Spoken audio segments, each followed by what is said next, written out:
Става злоба. Както извинявам се, че не сме, казвам се, че не сме, за да не объркам позицията, както повече хора да знаят, столични както началник съм на държавната част, в която част се приема да се предава на разходните происшествия на територията на София. Значи, в София обслужва цената на национална услуга, всички държавни станции, както от тази страна в Обръството, така и от другата.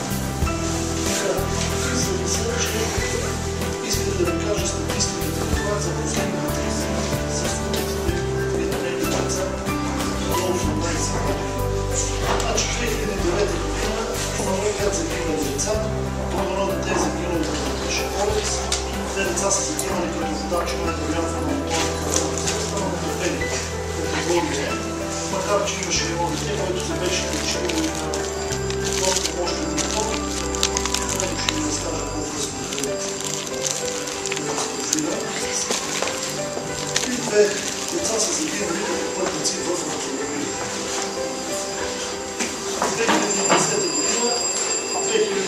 година имаме 6 деца пострадали, като 2 са били като пешеходци и 4 като пътници. В 2010 година нямаме деца, които са загинали като водачи. И за радост в 2011 година няма загинали деца, пътници, водачи и пешеходци. В 2009 година загина едно момченце, беше на 7 клас, на 202 улица, с един мотор 1100 миха. Къде видя, че колата пред него загина, удари се назад. За съжаление, не почва.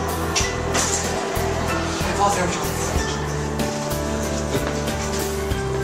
Сега какво ще ви кажа? Най-опасно е мотор. Много опасно кара мотор. Или го накара, че може да се кара. Значи водачите на мотор са защитени.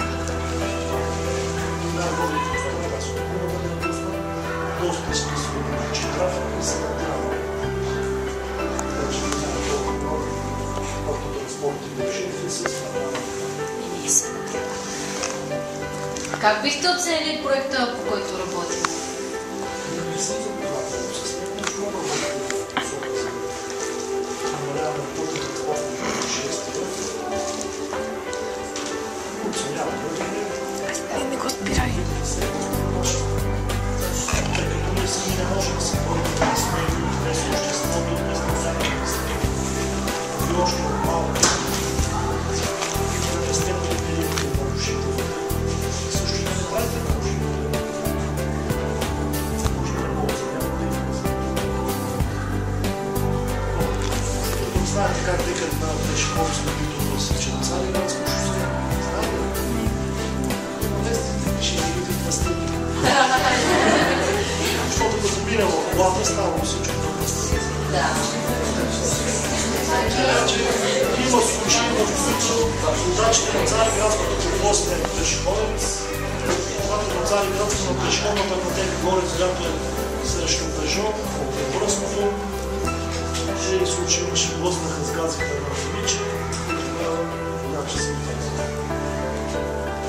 Всичко зависи от фотографии, законодателство и ние нямаме много блъснат пешеходец, осъждаха водачите на 6 месеца.